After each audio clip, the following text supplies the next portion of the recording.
Hello friends, welcome back to my channel. दोस्तों, आज की इस वीडियो में मैं आपको बताने वाला हूं दोस्तों, अगर आपके पास स्टीम में ये एरर आ रहा है could not connect to Steam network, तो आप इस एरर को बहुत ही इजीली रिमूव कर सकते हैं विंडोज़ 10 में से और विंडोज़ 11 में से। तो दोस्तों, बहुत सिंपल है, आप इस स्टेप को फॉलो कीजिए। सबसे पहले आपको जो है, अगर आप अपने पीसी में कोई भी एंटीवायरस यूज़ कर रहे हैं तो आप उसको डिसेबल कीजिए या फिर आप उसको रिमूव कीजिए। उसके बाद दोस्तों, आपको विंडोज़ के सर्च बार में टाइप करना है कमांड प्रॉम्प्ट। फिर आपको जो है इसको राइट क्लिक कर कर रन एज एडमिनिस्ट्रेटर पर क्लिक करना है। उसके बाद दोस्तों, आपको जो है यहाँ पर इस तरीके से टाइप करना है। उसके बाद आपको यहाँ पर इंटर प्रेस कर देना है। फिर आप जो है यहाँ पर कमांड प्रॉम्प्ट को क्लोज कीजिए।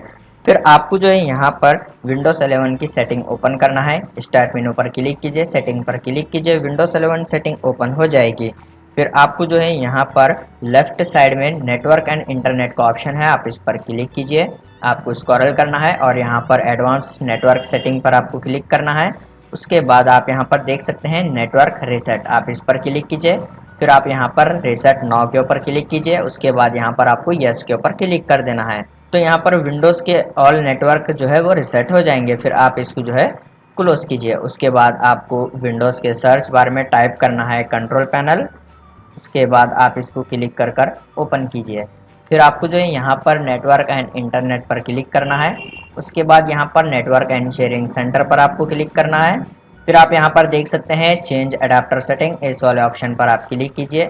उसके बाद यहाँ पर वाईफाई नेटवर्क को सेलेक्ट कर कर राइट क्लिक कर देना है।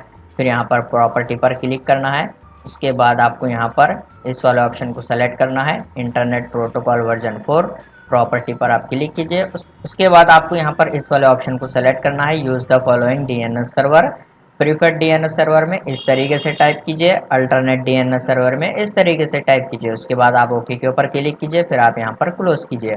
ऑल सेटिंग्स को आपको क्लोज कर देना है। उसके बाद दोस्तों, आपको जो है स्टार्ट मेनू के ऊपर राइट क्लिक करना है और यहाँ पर टास्क मैनेजर के ऊपर क्लिक करना है।